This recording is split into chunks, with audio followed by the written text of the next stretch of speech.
Welcome to the Healers Café, the number one show for medical practitioners and holistic healers to have heart to heart conversations about their day to day lives while sharing their expertise for improving your health and wellness.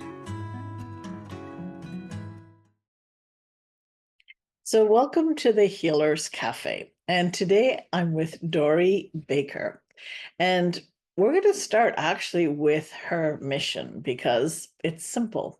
It's to help people tap into their own deep wells of wisdom through soulful practices and conversations.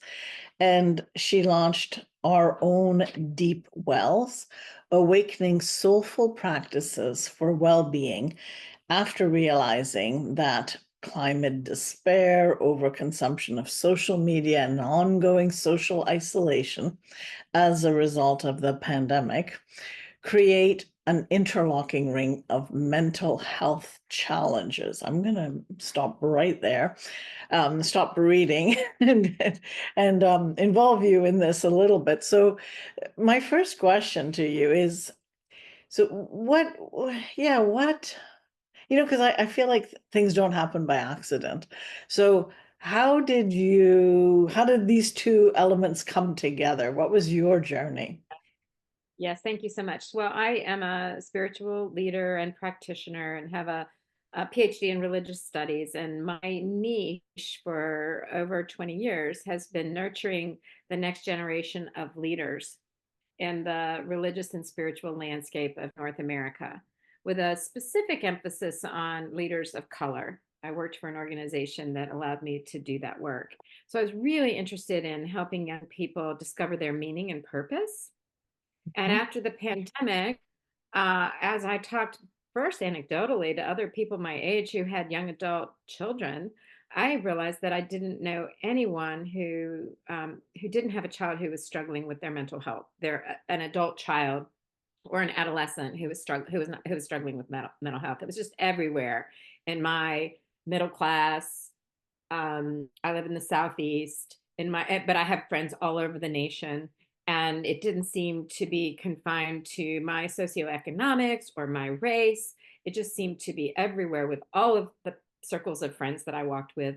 Our young adults were in an emergency. And then I started doing the research and then we started hearing about it from the Surgeon General in the US and other places that there's a loneliness epidemic, there's a mental health epidemic, particularly affecting young adults, but also affecting people of all ages. And so I realized that I can't really spend time talking to young adults about meaning and purpose unless they can get out of bed in the morning, and they can't get out of bed in the morning unless they have some clue about plugging in to what gives their heart what makes them come alive, what gives their hearts. So they're two interlocking issues. Then I read a book by Lisa D. Miller, who's a neuroscientist out of Columbia University, and started to tap into her research. And her research shows that the brain of people who have spiritual practices is more resilient to anxiety and depression.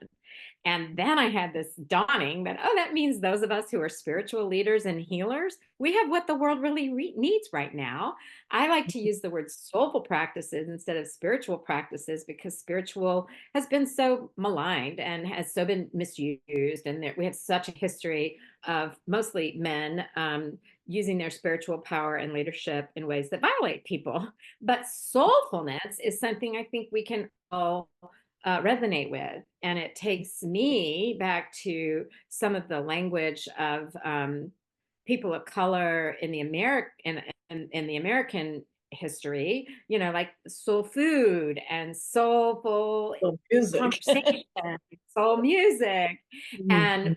part of what we are up to here is actually inviting a more robust representation of practices.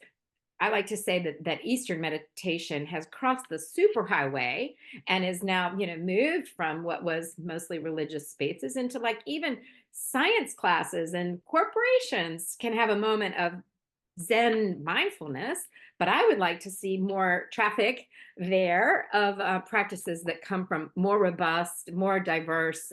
We have practices from Ignatian, we have practices from the Black church tradition in the South of the US, we have practices from Celtic traditions. I'd like to widen that repertoire so that when we think of mindfulness and we think of soulfulness, we're not only thinking about Eastern meditation. Of course, that's helpful to some people, but other people need something with a different cultural texture. And so that's what we're curating. Mhm. So how do you define what that actually is? I feel like I know what you're Yeah. talking about and It's a doing. really good question. It's a really good question. In the beginning, I thought, oh my gosh, we need to do some research to see if these practices that we're curating and teaching are working.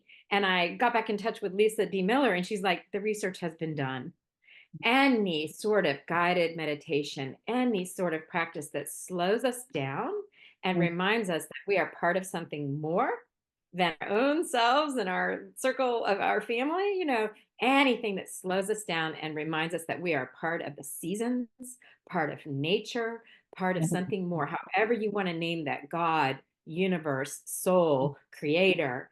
Um, that's a soulful practice. So I can talk about what some of those are, but before I go there, I want to be sure and name that many of us we need to be so careful because we have a history of extracting the goodies from Native American brothers and sisters and from African siblings. We white folks, or those presenting as white folks, have a history of extraction, and we're taking great pains, but really it's great pleasure in staying very, very closely connected to the cultures of origin, the people from those cultures. So we're not grabbing and running those and sharing those practices. We're inviting them into this conversation. We invite our partners and our colleagues, and we have a diverse collective of people from multiple faiths, multiple generations, and multiple ethnicities.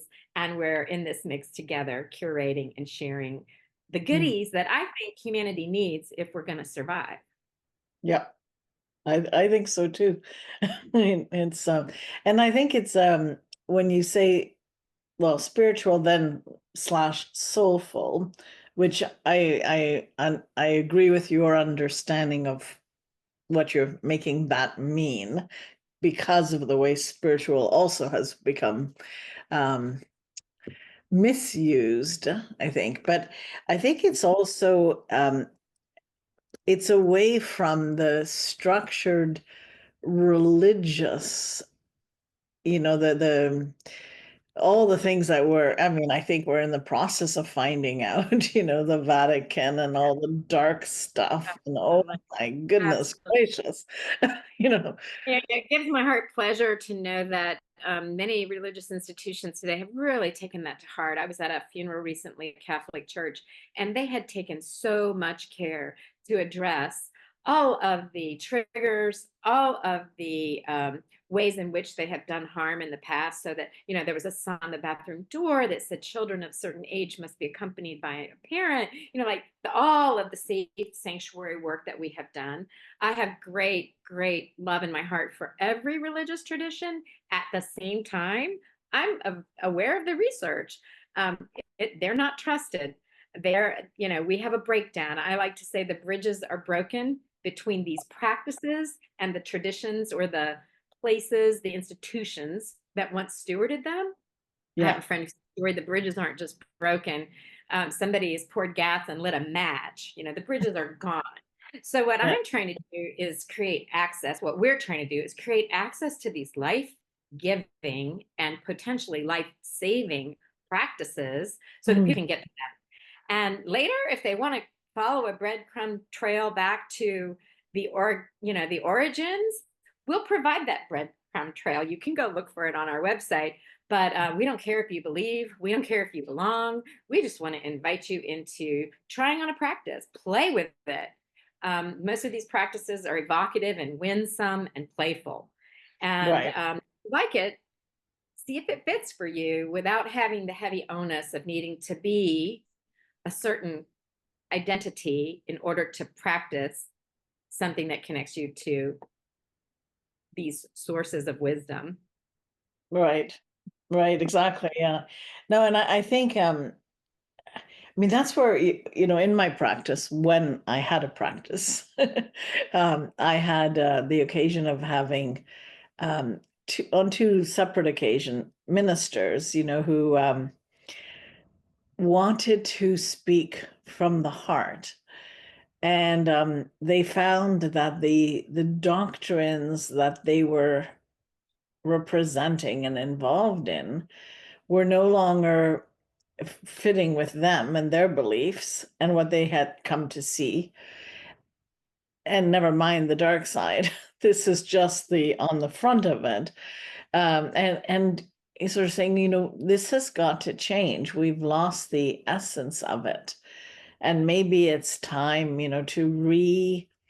to connect in a new way to all of this. And we had some of the most incredible discussions, just feeling into like guilt, like what is this thing, where did this come from, who created that feeling, and and is it really to our best, in our best interest, like is it not just a wrong way of thinking, et cetera, et cetera, et cetera. I'm going to go on forever on Well, this. nowadays we have language to describe it, right? We know that colonialism, settler mentality, just in the last 5 years, even some of this language has become more accessible, and we know that it. I like to preserve the word dark to talk about beautiful dark things like the womb and fertile soil and dark, lovely skin.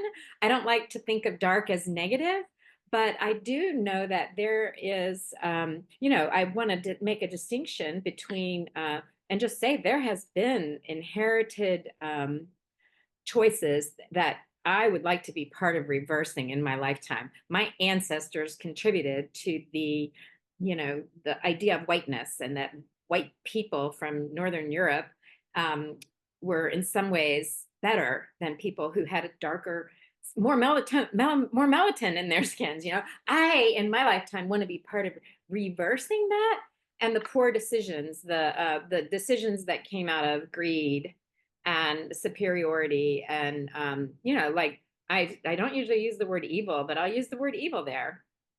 um, that these Well, decisions, it's in our lifetime that we get the pleasure to collaborate with others to do the repair work. It's not easy, but mhm, to say, oh, we can't borrow across traditions because we're in danger of over borrowing or misborrowing, kind of freezes us as humans. yeah, And so I yeah, lean into the work of Resma Menakem and others who are helping us learn that there should be deep collaboration across and within traditions for the healing of things like white supremacy and patriarchy, if we want to go there, and mhm, nationalism that doesn't serve humans flourishing mhm.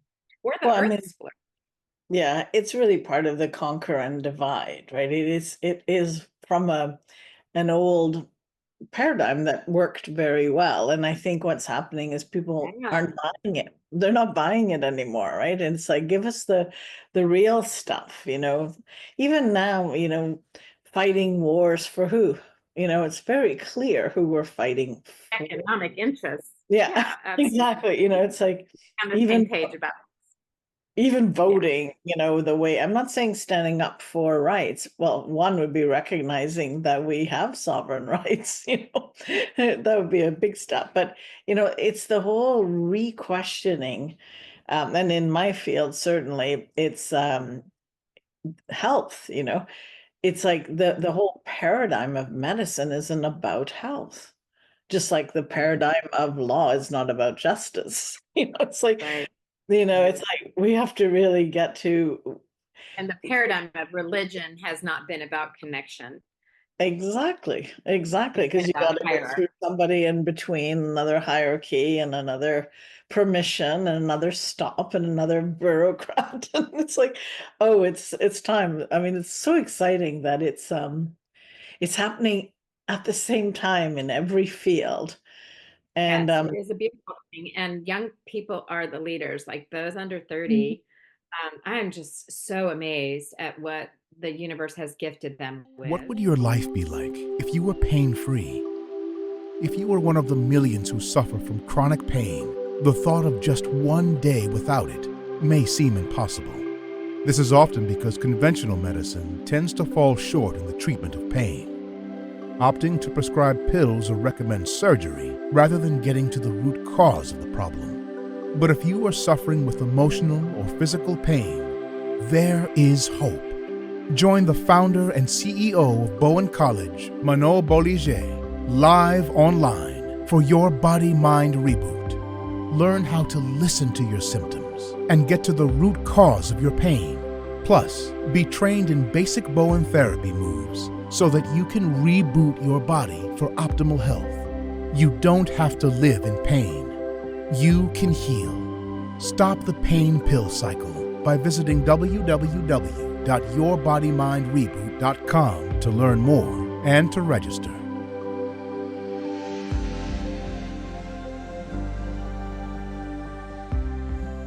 With the Mhm. intellect, the creativity, the partners that I'm bringing into the work and that are bringing others into the work. They're brilliant.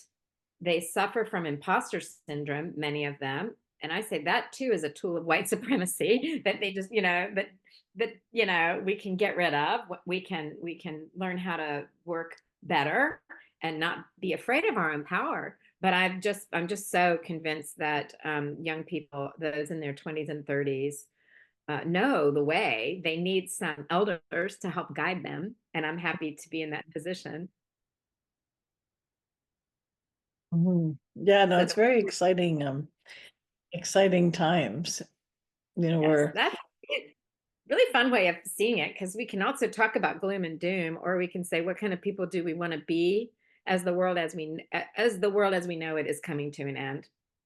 The world as we know it is coming Mhm. to an end, and so that's going to Yeah. mean a lot more vulnerability and a lot of hard situations for the most vulnerable populations in the world.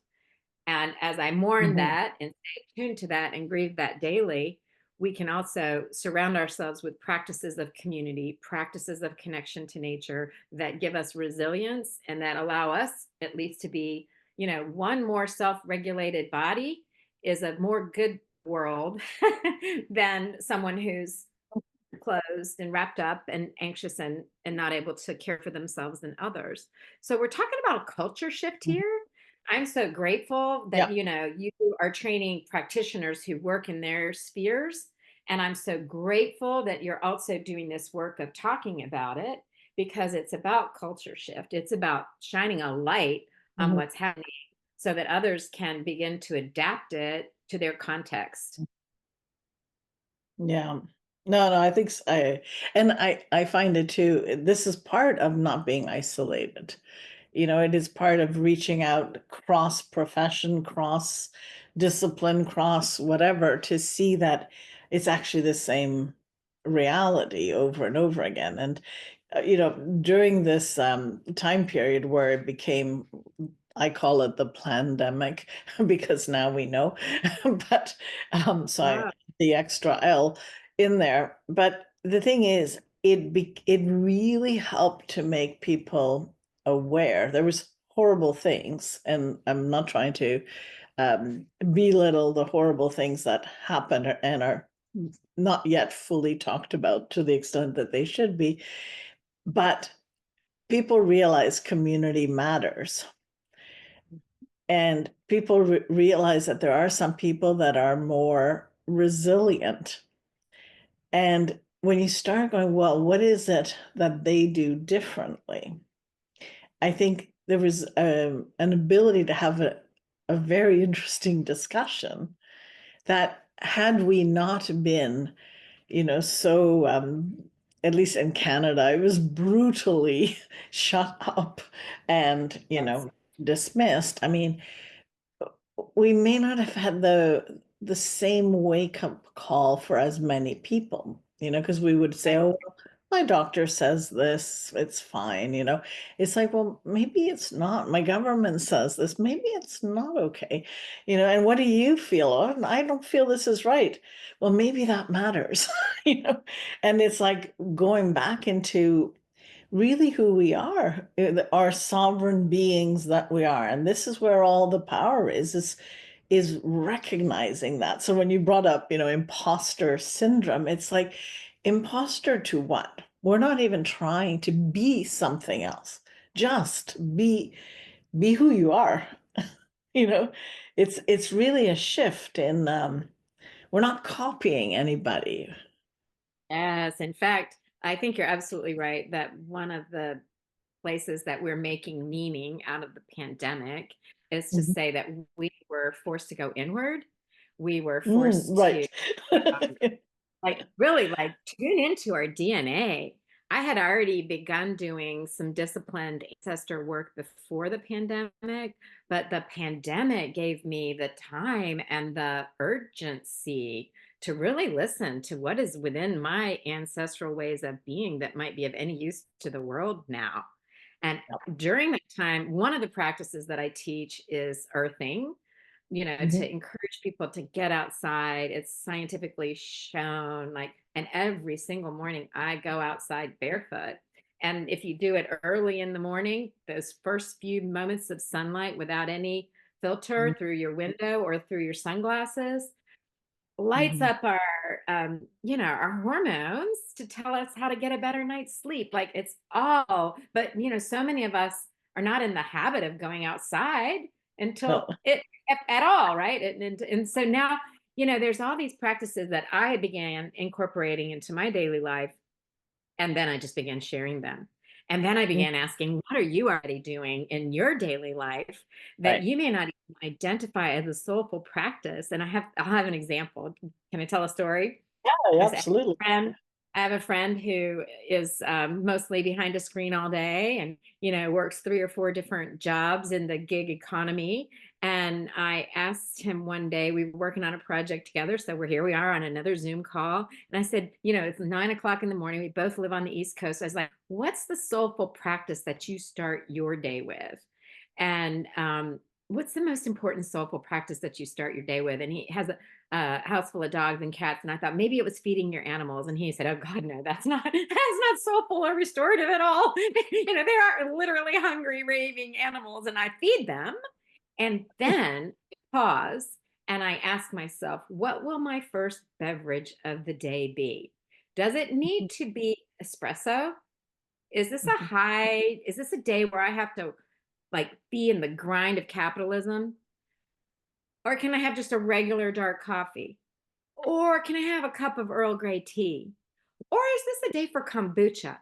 Or can I just start with water? Like what is it that's gonna meet me where I need to be in the next couple of hours? And that, you know, just that moment to like reclaim time as one's own instead of I automatically need the full caffeination first thing in the morning. Maybe I can move a little more slowly today. Mhm, mhm, That's an example of a soulful practice that he was already doing and then came to claim and name. And now he talks about as, you know, this is the way I start my day mindfully by slowing down and mhm, remembering that capitalism is not a given. Some days it's a necessary evil, but it's not always the game that I have to play. It's not, it's a mhm, construct too, you know. So that's just one example. Is not feeding the animals. It's what am I going to drink first? mhm, mhm. And I mean, it could even be used in that same way in feeding the animals. One could go back saying, how in what is the state of being that I want to feed these animals in, Mhm. right? Like, I mean, Oh I my think gosh, it's absolutely. And I have a beautiful practice. I have a place where I can walk in my neighborhood where dogs are allowed to be off leash. And I'm not one of the lucky ones who gets to be a dog owner, but I believe in the more, you know, in the sovereignty of more than human friends. And so when I see a dog coming at me out in this beautiful trail, I get down on my hands and knees and with in a gesture of openness. And the big ones are, and I'm over my fear of them. But I love making eye contact with someone else's beast who is domesticated, still like making contact with a beast. Such a wonderful gift in my life. It's like looking a child or a baby in the eyes, you know? So I try to like, I just try to think of that as a practice as well. These are some very small ones that I'm thinking about, but I actually do believe our days can be made up of, we can string together these soulful practices that can create a day of living in attentiveness to spirit and soul, as opposed to saving it up for Sabbath at the end of the day or doing it all at once in a meditation in the morning. I need it all day long. I believe the world Well, I that we're think that's sorry. I think that's right, and I think it's being conscious as much as one can be. With my patients, one of my favorite sort of teachings that they still contact me about it, and I just say, is this loving to me? And it's like you ask this question anytime about the food you eat, the water you drink, the the walk you're going to take, the conversation you just had, or that may be That's a interesting. beautiful one. That's a beautiful one. I have another practice I call tiny arrows of love. And I like to lead people through a meditation where I ask them to go back and remember tiny little phrases that give them joy. Hmm. And it might be something from their sacred scripture. It might be something, for Judeo-Christian people in the Jewish tradition or the Christian tradition. It might be a psalm. But for me, it is the reminder that when I see birds, they make me happy. Right. And every time, so throughout my day, whenever I see birds, Yeah. I stop what I'm thinking and I say to myself, birds make me happy. And guess Mhm. what? Serotonin, dopamine, whichever one it is, I'm happy because I shined a little flashlight on that reality. Yeah. And I like for people to come up with 3 or 4 of them. And then over the course of a couple of weeks, which is the one that really works for you? What's the tiny arrow of love you can send yourself during the day? And the best ones are the ones like birds that come with a built-in reminder. You don't have to remember it. Something's going to happen that will remind you to Mhm. give yourself that little extra love or that little extra joy. Yeah, no, I think that's a great one. Well, I think that those are, where it's not rocket science, it's simple. And you'd think, oh, it's so simple, everyone's going to do it, but it's actually doing it and incorporating that in your life, and then your life, it changes. It just, you see the world differently. That's how, I mean, I don't See know. the world differently. People see you differently. I do feel like, in addition to sort of like these timely things, like, the ancient mystics had hours of the day. I think community is super important here. I have individual practices like the ones I just described, excuse me, getting up, earthing. But the practices that I share with others, the practices of storytelling, the practices of even just reviewing the day, the highs and lows, the practices at the beginning of a call of sharing a breath together instead of Mhm. just jumping right into the content, the communal practices. There's something beautiful, not only about the way we remind each other and call each other into partnership or collaboration or maybe accountability, but also I believe they're just different when they're shared. They're stronger. I recently, post COVID, I was doing yoga at home and I just recently felt the strongest draw to be back in a yoga studio. And so I'm back doing yoga now for about 10 days. And I'm just noticing that the collective breath, the energy of breathing together in a room with other people is what is getting me through these difficult times around politics in the US. It's Mhm. very mournful and difficult time for me these days. And breathing with other people is part of what's going to heal me, body, mind, and soul. Yeah, So great. Well, community is super, yeah. super important in that. So, Dory, where can people find out more about you? Our Yes, time is actually up. I noticed. They can go to our website, which is ourowndeepwells.com. And there, and under the blogs and the resources, they'll find practices that we have written about. And we have also created cards. So you can lead these practices. The cards, the leaders' cards, are about as big as a journal. I don't have one handy. They have a beautiful piece of art on them. And anybody who's leading people, whether that's their children around mealtime conversation, or whether it's a group of students or in a corporate setting, they can choose from these cards the practices that they can then lead, and always go back to our website for the deeper journey of where they came from. But there's these practice cards that help people very easily facilitate a soulful practice with their circle of influence. So ourowndeepwells.com is the website, and you can also track us on Instagram. We have a lively conversation there. So thank you so much. It's really lovely to be with you. Thanks for your good questions and your great energy. Well, thank you very much. All right. Thank you for joining us at the Healers Café. If you haven't already done so, please like, comment, and subscribe with notifications on, as I post a new podcast every Wednesday with tons of useful information and tips for natural healing that you won't want to miss.